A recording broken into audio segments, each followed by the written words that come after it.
Ever wonder how people found love without dating apps in, say, the 14th century? Did you ever stop to think about the intricate dances of attraction that unfolded without a single emoji or text message somewhere between the years 1000 and 1500? Number 1.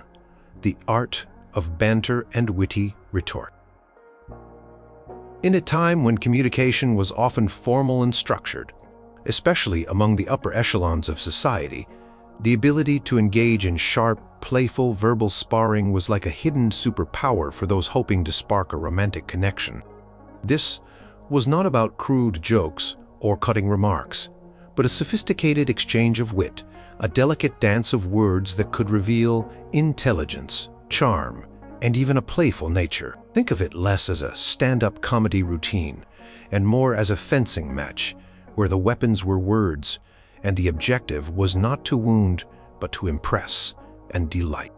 Historical accounts from various European courts, especially during the High Middle Ages, often describe gatherings where verbal duels were a common form of entertainment and social interaction.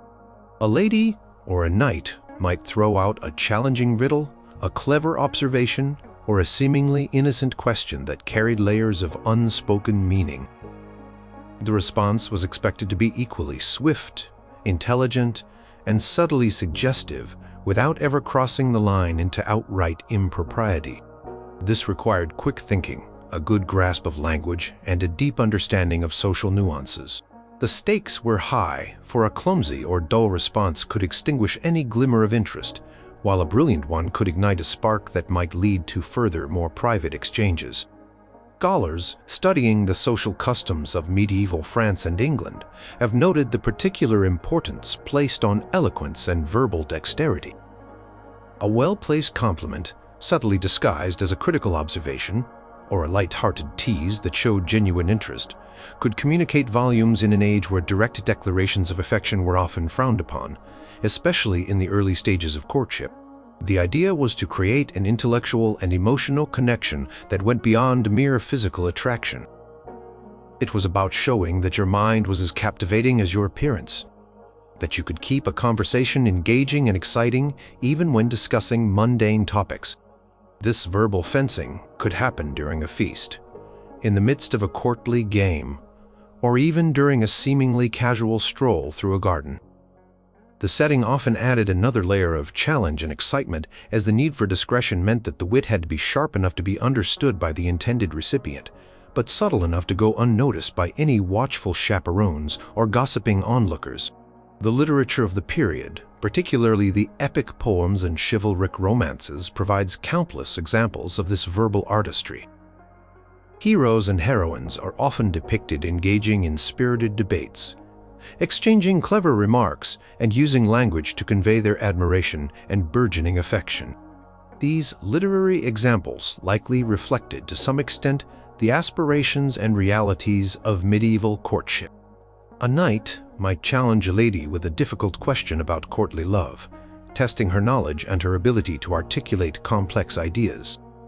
Her witty reply, perhaps turning his question back on him, or offering an unexpected perspective, would demonstrate her intellectual prowess and her readiness to engage on an equal footing. This back and forth was not about winning a debate, but about establishing a rapport, a shared sense of humor, and a mutual respect for each other's minds. It was a way of testing the waters, of seeing if there was a deeper connection beyond superficial pleasantries. Consider the atmosphere in a medieval castle hall during a period of feasting or celebration. Amidst the music, the clinking of goblets, and the murmur of conversation, a keen observer would notice subtle cues. A knight might lean slightly closer to a lady, his eyes sparkling as he delivered a playful jab about her skill at a particular game, or a light-hearted challenge to a future contest. Her response, delivered with a smile and a knowing glance, might be equally teasing, perhaps questioning his own prowess or daring him to prove himself. This exchange, though brief, could be highly charged, revealing much about their personalities and their potential compatibility. It was a way of signaling interest without directly stating it, a form of flirtation that was both public and remarkably private at the same time. The beauty of this art lay in its ability to be both obvious to the participants and discreet to the casual observer. The mastery of witty retort also coquette a person's social standing and education. Only those with a certain level of intellect and exposure to refined language could truly excel at this form of flirtation. It was a skill honed through practice, through listening to others, and through immersion in the cultural narratives of the time. The ability to quote a line from a popular romance to make a clever allusion to a historical event, or to turn a common proverb on its head, demonstrated not just intelligence but also a shared cultural understanding. This shared understanding formed a bond, a sense of belonging to the same intellectual and social sphere. It was a powerful tool for connection, especially in a world where shared interests and intellectual compatibility were highly valued, perhaps even more so than they are in some modern contexts. Chroniclers of courtly life often highlighted individuals who were particularly adept at this verbal artistry, describing them as charming, captivating, and sought after. These individuals were not just admired for their looks or their lineage, but for their ability to light up a room with their words, to engage others in stimulating conversation, and to create an atmosphere of playful excitement. This form of flirtation was never about being mean-spirited or making someone feel foolish. Instead, it was about elevating the conversation, about making the other person feel witty and intelligent in response, about creating a dynamic where both parties felt engaged and entertained. It was a true collaboration, a shared performance that, if successful, could lead to a deeper and more meaningful connection. The subtlety of medieval banter also lay in its layered meanings. A seemingly innocent comment about the weather or the day's hunt could carry a hidden message, understood only by the recipient. Playful complaint about a long journey could be a veiled invitation for a longer conversation. This kind of communication required not just wit on the part of the speaker, but also a keen interpretive mind on the part of the listener. It was a test of mutual understanding, a challenge to see if both individuals were on the same wavelength, capable of picking up on the delicate nuances of each other's words. If they were, the connection was almost instantaneous, a meeting of minds that transcended the often rigid social structures of the time. In an era before mass media and instant communication, the spoken word held immense power. A reputation for wit could precede a person, making them a desirable companion and a sought-after conversationalist. The art of banter and witty retort was not just a means to flirt, but a way to build social capital, to demonstrate one's value in a society that valued intellect and refined communication. It was a highly personal and engaging form of interaction, a direct exchange of intelligence and charm that could spark genuine affection and admiration. It was a testament to the idea that true connection often begins not with grand gestures, but with the subtle, sparkling exchange of minds. Number 2. The art of the accidental touch. In the meticulously structured and often touch-averse societies of the medieval period, where physical contact between unmarried men and women was strictly regulated and observed, the accidental touch emerged as a masterclass in covert flirtation. This was not a clumsy fumble or a genuine mistake, but a carefully orchestrated, fleeting moment of physical contact that offered a tantalizing glimpse of intimacy without breaking any social rules. It was a dance of plausible deniability, a whisper of desire that could be instantly disavowed if questioned, yet linger powerfully in the minds of those involved. Imagine a bustling castle hall during a feast, or a crowded market square on a festival day, or even a dimly lit corridor in a manor house. These were the prime stages for the accidental touch.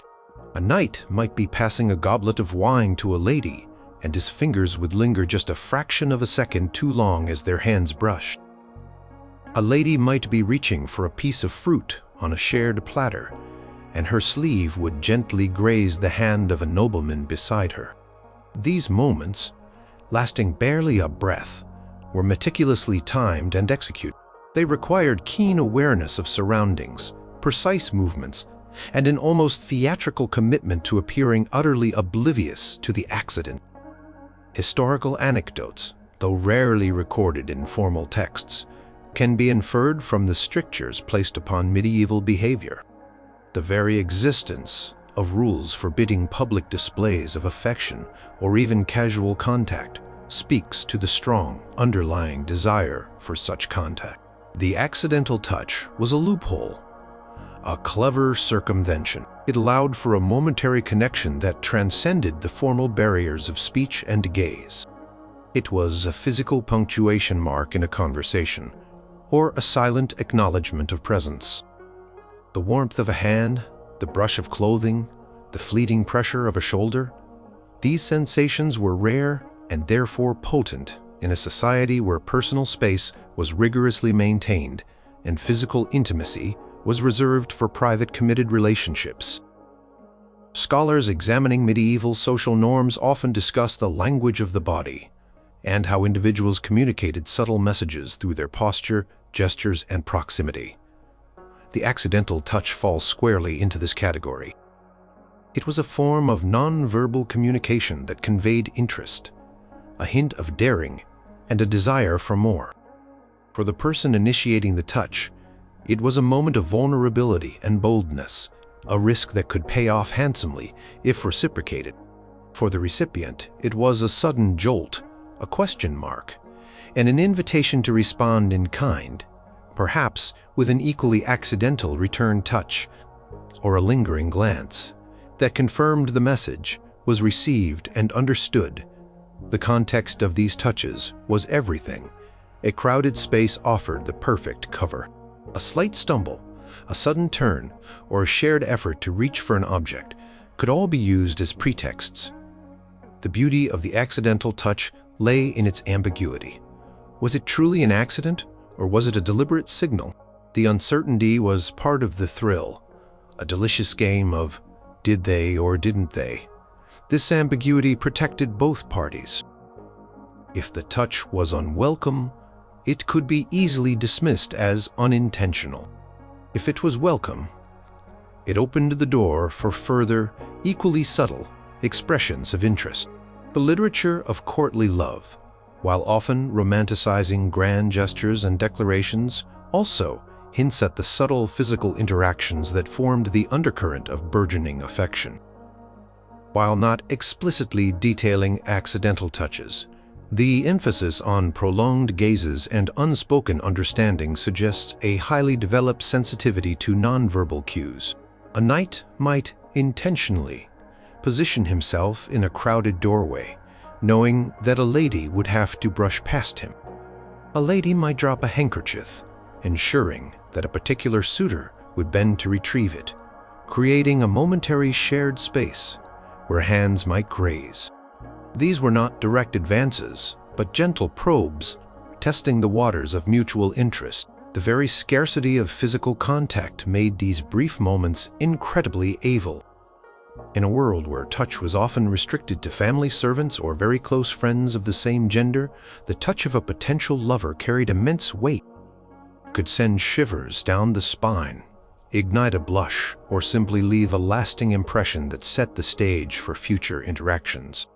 It was a spark, a tiny firework in the highly regulated social landscape. The memory of that brush of hands or that fleeting contact could sustain a person through long periods of separation and anticipation, becoming a precious secret shared between two individuals. Imagine a young lady walking through a busy market street, her basket swaying gently by her side. A young merchant hoping to catch her eye might accidentally bump into her as she rounds a corner, his hand briefly steadying her arm. The apology would be swift and courteous, perhaps accompanied by a deferential bow. The message, for those with eyes to see and hearts to feel, would be clear. The brief, almost imperceptible pressure of his hand, the warmth that lingered, would speak volumes beyond the formal words exchanged. And her reaction, a slight widening of the eyes, a faint flush, a momentary pause before she continued on her way, would provide his answer. This art required a delicate balance of boldness and discretion. Too obvious, and it risked social censure. Too timid, and it might go unnoticed. The master of the accidental touch was a skilled actor, able to convey a wealth of meaning in a fraction of a second, then immediately revert to a posture of polite detachment. It was a high-stakes game of non-verbal communication, played out in the open, yet understood in secret. The success of an accidental touch lay not just in the physical contact itself, but in the subsequent ripple effect. The shared glance, the knowing smile, the subtle shift in demeanor that confirmed the message. Records from legal and ecclesiastical courts, which often dealt with matters of public morality, rarely explicitly mention accidental touches, because they were by their very nature designed to be untraceable and deniable. However, the numerous injunctions against overfamiliarity and improper conduct between unmarried individuals suggest a constant struggle against subtle forms of intimacy. The accidental touch was precisely one of those subtle forms, a quiet rebellion against the rigid social norms, a way for desire to find expression even in the most restricted of environments. It was a powerful, unspoken language, a testament to the enduring human need for connection and intimacy even when explicit paths were blocked. Number 3. The art of the public display of subtle affection. In an era of strict social codes and ever-present chaperones, outright displays of affection were not just frowned upon, they were often scandalous and could lead to severe repercussions. Yet, human connection and the desire to show affection always find a way. The medieval period cultivated the art of the public display of subtle affection, a nuanced dance of gestures and expressions that communicated devotion and interest to the intended recipient, and a select few, while remaining largely unnoticed by the broader, less perceptive public. This was about micro-expressions, fleeting movements, and discrete physical cues that spoke volumes without uttering a single word. Consider a courtly gathering in 14th century France. A knight might be speaking with a group of companions, but his gaze just for a moment might settle upon a particular lady across the room, lingering for a beat longer than courtesy required, accompanied by a faint, almost imperceptible smile. This was not a stare, but a shared moment, a silent acknowledgement that only the two individuals involved would truly understand. It was a secret language, spoken in plain sight, a bubble of intimacy formed in the midst of a crowded hall. The lady, if she reciprocated, might offer a barely perceptible tilt of her head, or a slight widening of her eyes, signaling her recognition of his silent address. Historical records, though not explicitly detailing subtle affection, provide rich context for understanding these nuances. The emphasis on courtly love, often performed in public, albeit in a highly stylized manner, created an environment where subtle gestures could hold immense meaning. Troubadours and poets frequently alluded to unspoken signals, to the powerful messages conveyed through a glance, a sigh, or a blush. These descriptions suggest that society was attuned to these nonverbal cues, even if they were not openly acknowledged. The literature of the period often depicted lovers communicating through these methods, hinting at a reality that was both common and deeply private. One common form of subtle affection might involve an almost imperceptible adjustment of clothing. A lady might gently brush a piece of lint from a knight's sleeve as he passes by, her fingers lingering for a fraction of a second, a gesture of care and intimacy that might be seen as mere politeness by others. Or a knight might subtly rearrange a lady's mantle around her shoulders if she shivered slightly, a protective gesture that was far more personal than simply offering a cloak.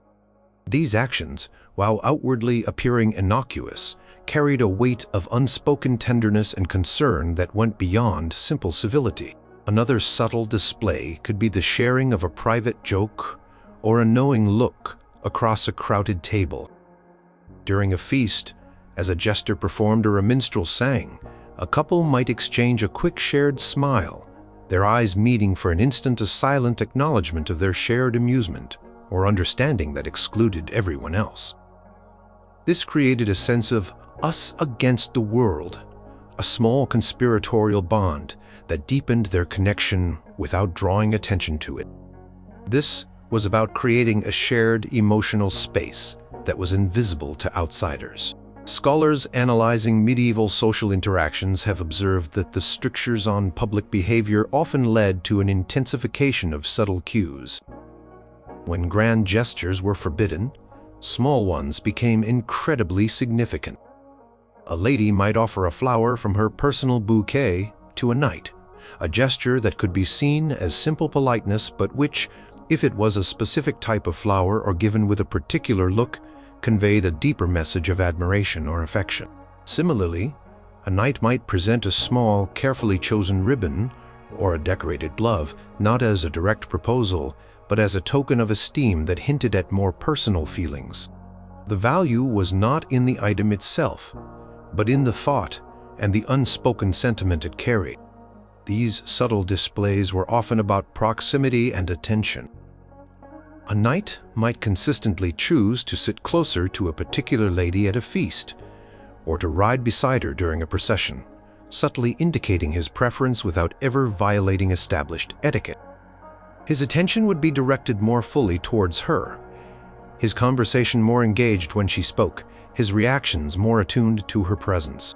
These preferential behaviors, though not explicit declarations, signaled a special interest to anyone observing closely enough.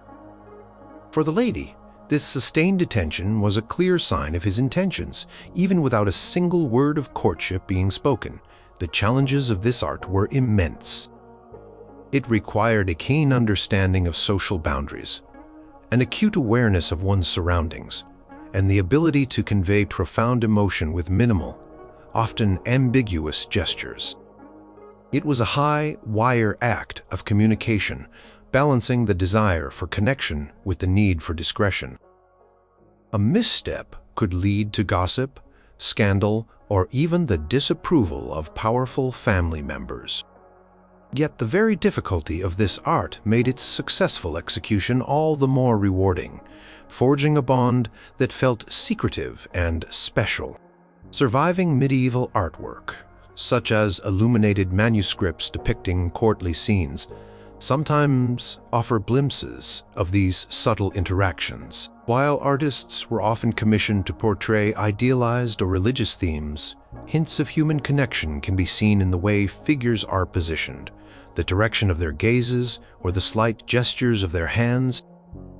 These visual clues reinforce the idea that medieval people were highly skilled in communicating through nonverbal means, reading the unspoken language of the body and the subtle nuances of human interaction, the slightest tilt of a head, the momentary touching of sleeves during a shared moment, or the hushed word meant only for one pair of ears. These were the bricks and mortar of medieval public affection. They were not grand declarations, but quiet affirmations, built on shared understanding and mutual discretion, laying the groundwork for deeper connections in a world where overt expressions of love were often reserved for poetry and dreams. Number 4. The art of the chaperoned outing. Life in the medieval era, particularly for noblewomen and those of high standing, was rarely private. From the earliest years, girls were often accompanied by older female relatives, servants, or governesses. When it came to social gatherings, feasts, or even walks in the garden, a chaperone was almost a permanent fixture. This presented a unique challenge for budding romances: how to flirt, how to get to know someone, and how to express interest when you were never truly alone. The answer lay in the highly refined and almost theatrical art of the chaperoned outing, where discretion, ingenuity, and a keen eye for opportunity were paramount.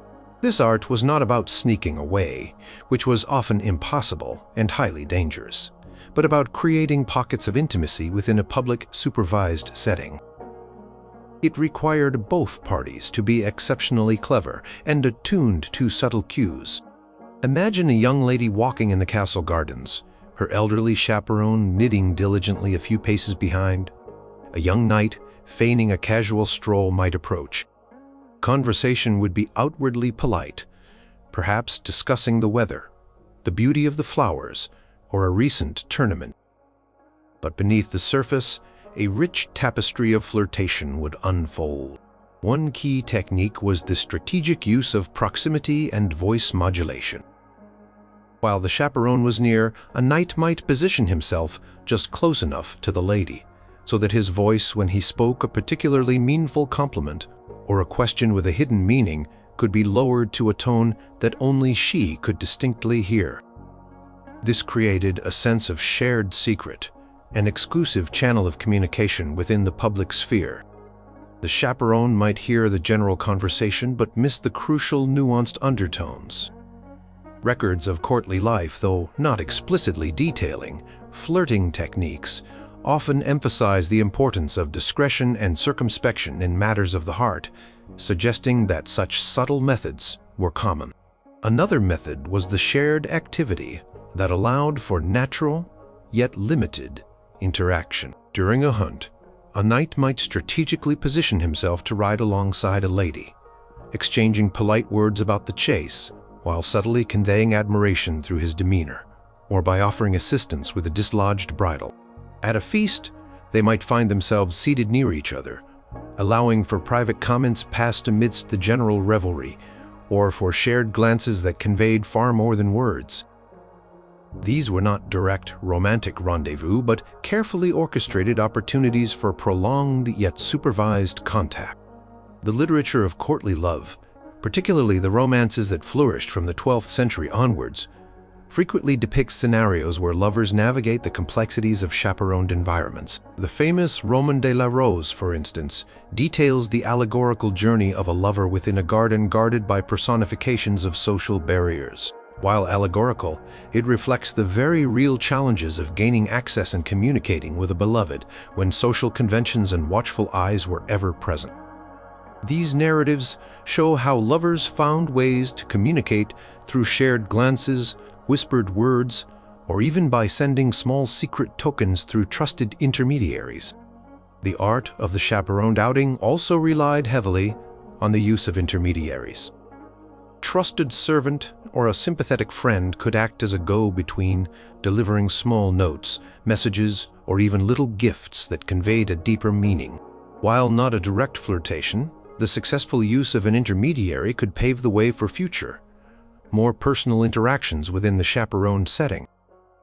The chaperone, observing the polite exchange with a servant, would likely see nothing amiss, unaware of the hidden message being passed.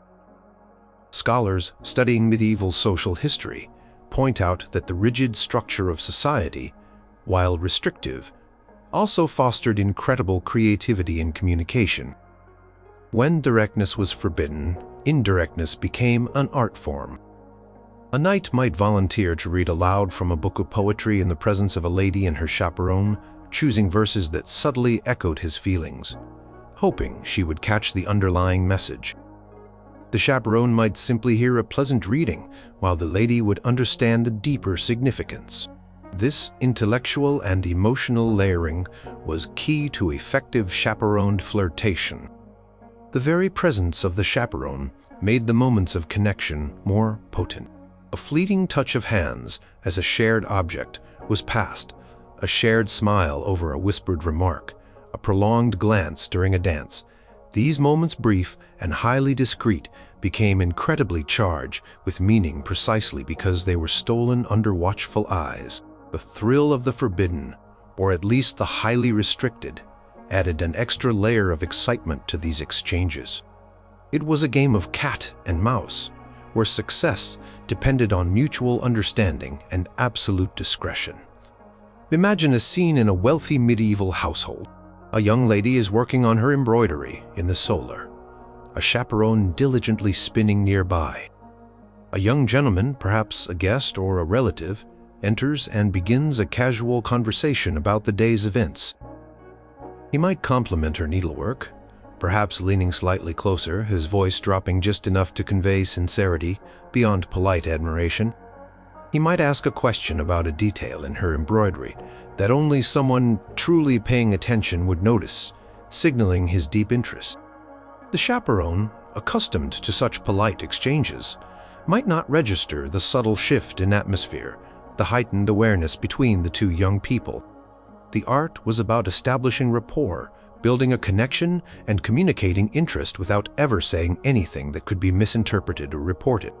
It was about creating a shared narrative, a secret language of glances, inflections, and subtle movements that only the two involved understood. This required a deep level of trust and a shared desire for discretion. The chaperoned outing, far from being an obstacle, became a stage for a highly sophisticated and intriguing form of flirtation, a testament to the enduring human drive to connect even in the most restrictive of environments. It was a dance of hidden desires, a testament to the ingenuity of medieval lovers who transformed surveillance into a canvas for their subtle affections. Number 5. The art of secret hand, signals and gestures. Long before the invention of mobile phones or even widely accessible written communication, medieval society developed a sophisticated language of gestures and subtle hand signals, particularly in environments where spoken words were impossible or too risky. This was not the crude sign language we might think of, but a nuanced, almost poetic system of non-verbal cues that allowed individuals to convey complex messages, including those of attraction and romantic interest, right under the noses of unsuspecting observers. This was a silent, secret communication, a private dialogue, conducted in plain sight, a powerful tool in the art of flirtation. Historical documents, while not providing a dictionary of medieval flirtatious hand signals, often allude to the importance of gestures in conveying meaning. Ecclesiastical texts, for example, sometimes warn against improper gestures between unmarried individuals, suggesting that such signals were indeed understood and used. Even if not explicitly defined, the very act of prohibition implies a widespread practice. Courtly romances and narrative poems also frequently describe characters communicating through glances, blushes, and subtle physical movements, reinforcing the idea that a rich, unspoken language was in constant use. One of the simplest yet most effective gestures involved objects. The way a lady held her fan, not necessarily in the elaborate fan language of later centuries, but in a specific, almost unconscious way, could signal interest. A hand resting near the face, perhaps touching the cheek or the neck, could convey shyness or a heightened emotional state. A knight might adjust his glove in a specific manner or touch the hilt of his sword with a particular deliberateness, actions that outwardly seemed mundane but, to the discerning eye of a beloved, carried a message of readiness or devotion. The key was that these gestures had to appear natural, almost accidental, while conveying a deliberate intent. The subtlety of these signals was paramount. If a gesture was too obvious, it risked exposing the flirtation and inviting social censure. Therefore, the most effective signals were integrated into common social behaviors. A lady might discreetly drop a ribbon or a small piece of embroidery as a particular knight passed by, allowing him to stoop and retrieve it. The act of retrieval itself might be accompanied by a subtle bow, a fleeting eye contact, and a barely perceptible smile that conveyed more than just politeness. The object itself became a messenger, and the act of passing it, however indirect, became a moment of silent communication. Consider the role of clothing and accessories. A lady might subtly adjust a piece of jewelry, allowing a pendant to catch the light in a particular way, drawing the eye of a suitor she wished to attract. Or a gentleman might touch the emblem on his sleeve, an emblem that might be a specific crest or a symbolic motif, understood by his beloved to represent a shared secret or a personal sentiment. These were not random acts, but carefully chosen micro-movements, designed to transmit a message without the need for words. Scholars studying medieval, nonverbal communication point out that in a society where literacy was not universal and where formal declarations of love were rare, particularly in the initial stages of courtship, gestures became incredibly important. They were a universal language, accessible to all and capable of conveying nuance and emotion. A slight inclination of the head, a specific way of holding a goblet, or even the subtle movement of a foot beneath a long table could all be used to signal interest, agreement, or even subtle dissent without disrupting the formal flow of conversation. Imagine a bustling court scene. A lady seated amidst her companions might subtly tap her fingers on the armrest of her chair, a specific rhythm known only to her admirer, signaling impatience or a desire for attention. Her suitor, across the hall, might respond by casually adjusting his belt or touching his beard, a reciprocal gesture confirming he had received her message. These exchanges were quick, almost imperceptible to outsiders, yet deeply meaningful to the participants. They created a private world within a public space, a shared understanding that deepened their connection.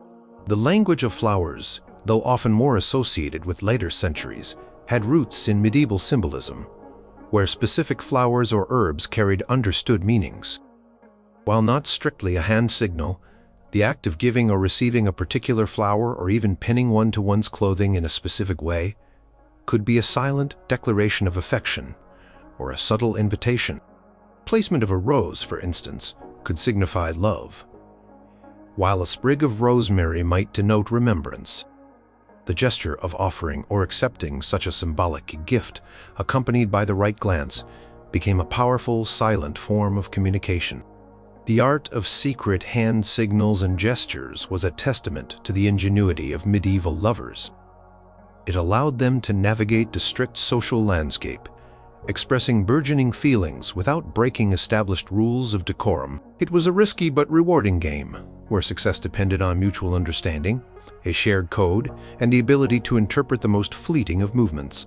These silent signals were a vital part of medieval flirtation, adding a layer of mystery and excitement to the complex dance of courtship. They remind us that human connection finds a way even in the absence of explicit words through the elegant and often hidden language of the body. Number 6. The art of the gaze and eye contact.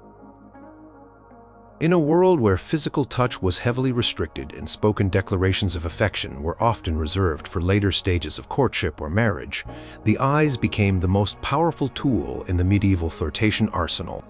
The art of the gaze was not about staring, which was considered rude and aggressive, but about a highly nuanced, intricate dance of eye contact that conveyed everything from initial interest to passionate longing. It was a silent conversation, a profound connection established across crowded halls beneath watchful eyes and in the fleeting moments of shared presence.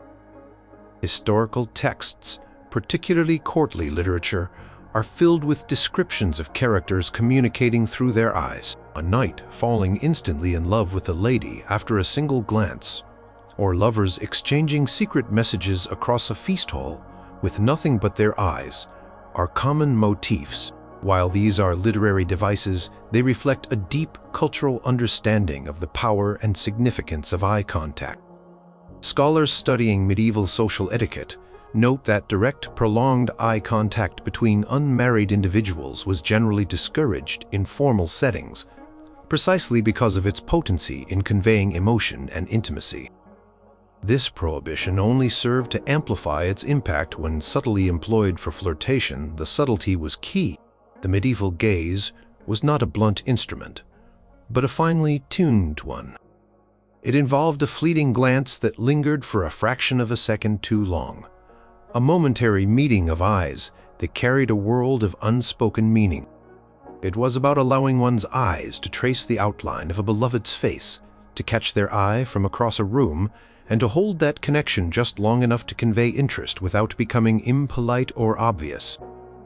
The recipient, if interested, would return the gaze with a similar intensity, a subtle widening of the eyes, or a slight tilt of the head that acknowledged the silent message. Imagine a grand feast in a 13th century castle. Amidst the sounds of music, laughter, and conversation, a young lady might be observing the room. Her eyes might casually drift across the gathered company until they land on a particular knight. Her gaze would hold his for a breath, a silent question passing between them before she discreetly looked away, perhaps feigning interest in something else. The knight, if he understood the signal, would respond with his own carefully orchestrated glance, perhaps a subtle smile playing on his lips as his eyes met hers again. This brief, almost imperceptible exchange was a powerful prelude to further interactions, a silent invitation to connect. The literature of courtly love, such as the works of Chrétien de Troyes, often details the jocund power of the gaze. Characters are frequently depicted falling in love at first sight, their hearts captured by a single look.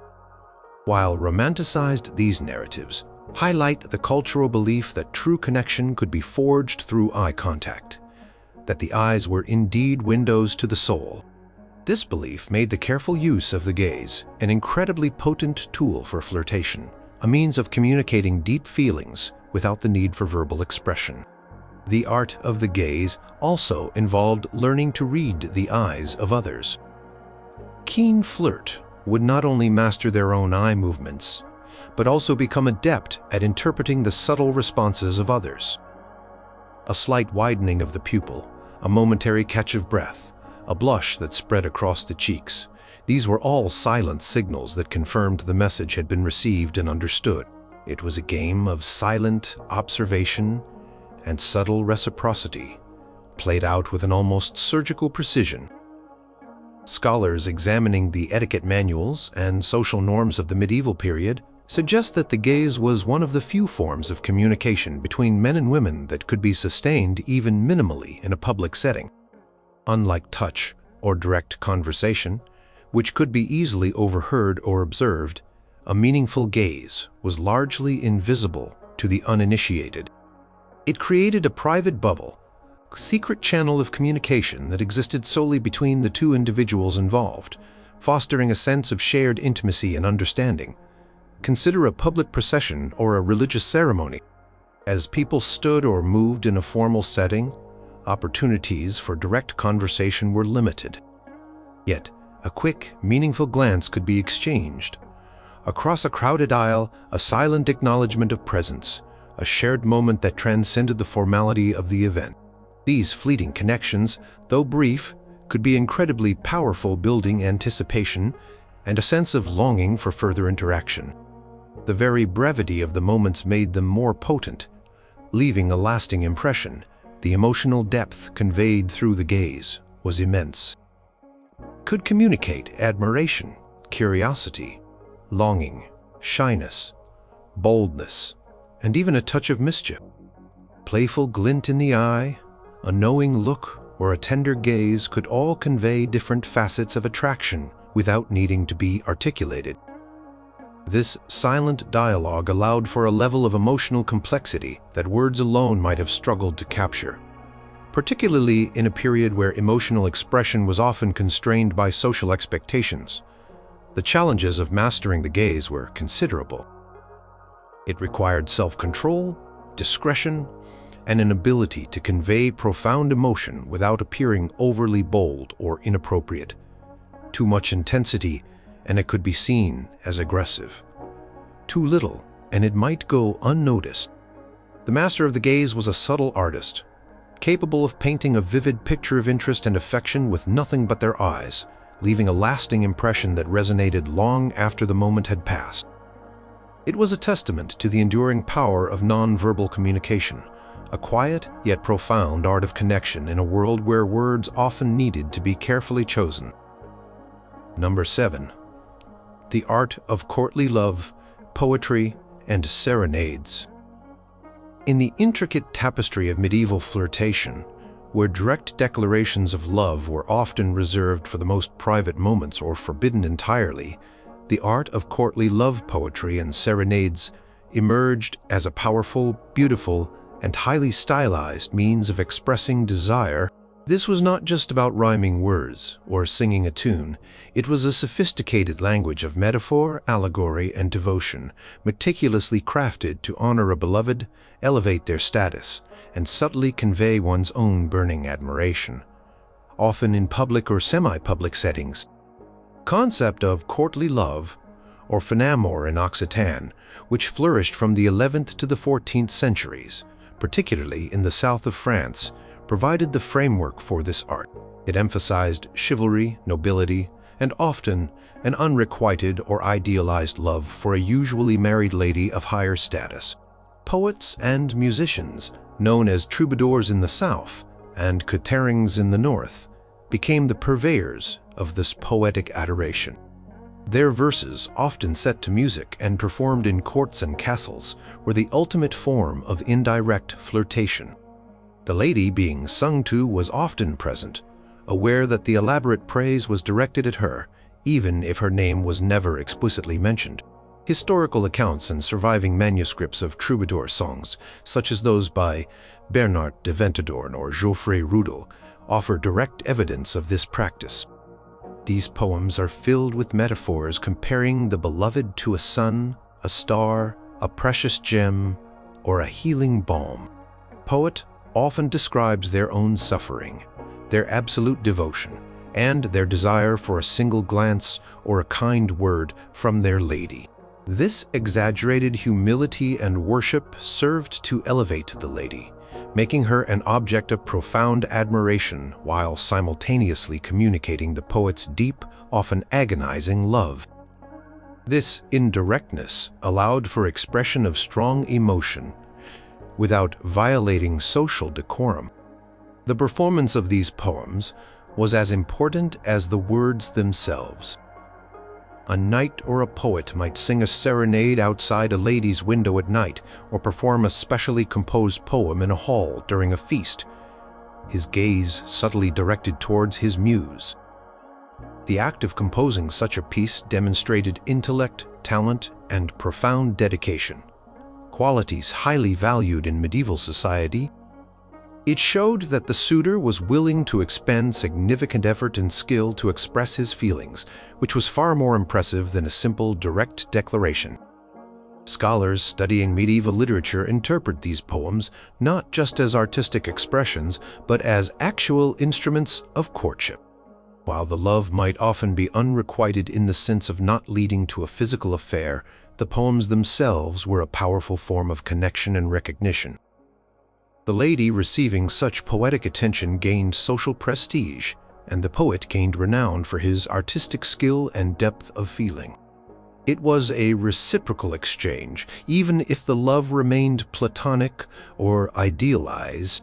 This public yet subtle acknowledgement of a lady's beauty and virtue was a supreme form of flirtation, as it made her the object of admiration for all to see, while only she truly understood the full weight of the words. Imagine a scene in a richly decorated hall. A young knight, known for his poetic talents, steps forward. He begins to recite a poem, his voice resonant, his eyes occasionally flickering towards a particular lady seated among the assembled company. He describes an idealized beauty, drawing parallels to classical goddesses, to the spring flowers, to the very light of the heavens. He speaks of a heart ensnared, of sleepless nights, of a longing so profound it borders on agony. Everyone in the room might appreciate the artistry, but only the lady in question would understand that she was the unspoken subject, the inspiration for such eloquent suffering and adoration.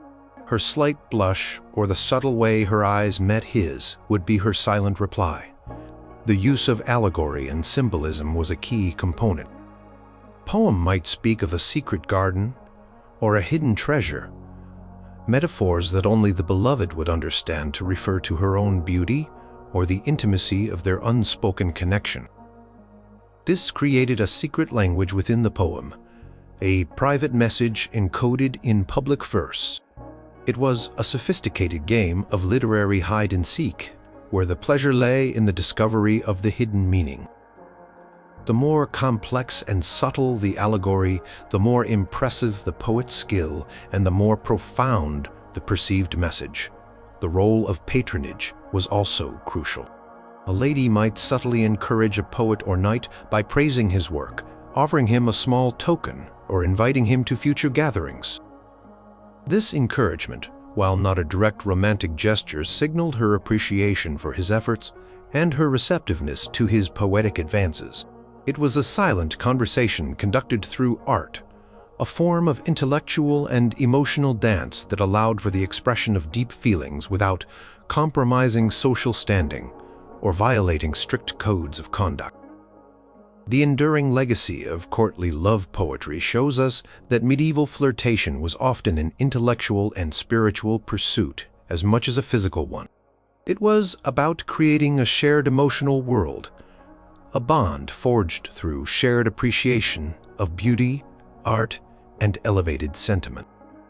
The serenade, the recited poem, the beautifully penned verse, these were not just artistic expressions but powerful tools of connection, allowing medieval lovers to express their deepest desires in a way that was both publicly acceptable and deeply personal.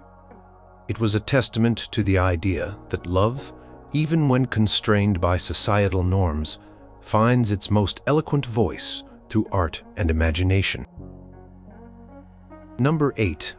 The art of the love token or gift.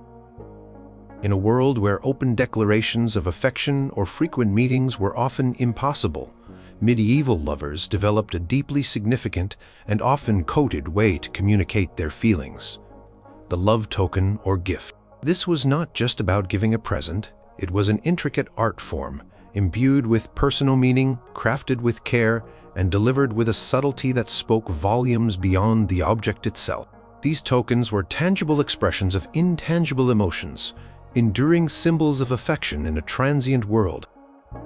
Historical records, though not always explicit about the romantic intentions behind every gift, provide a rich context for understanding the role of tokens.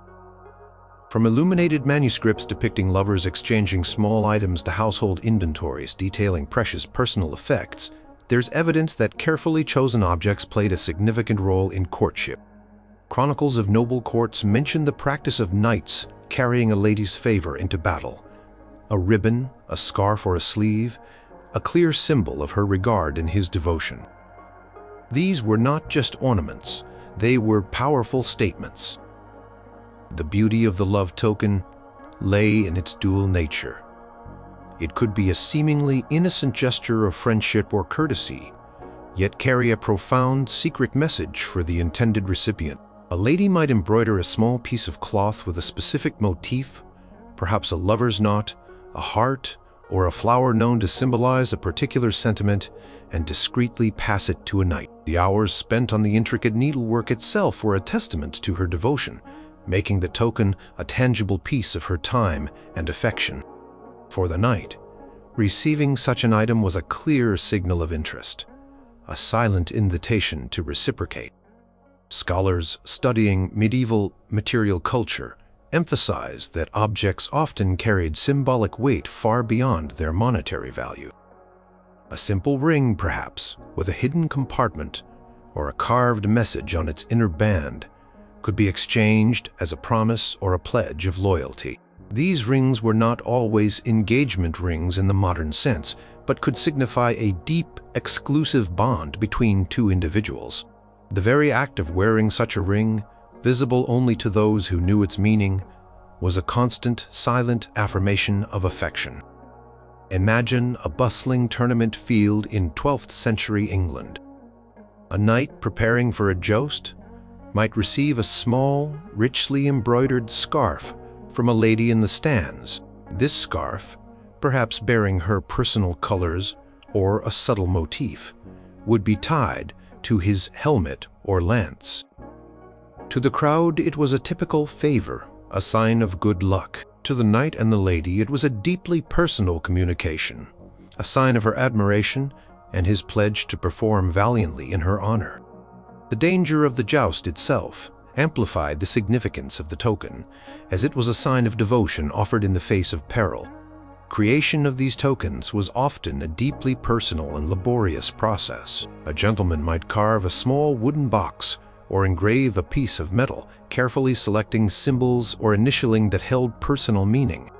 The effort and skill invested in creating the gift transformed it from a mere object into a tangible representation of affection.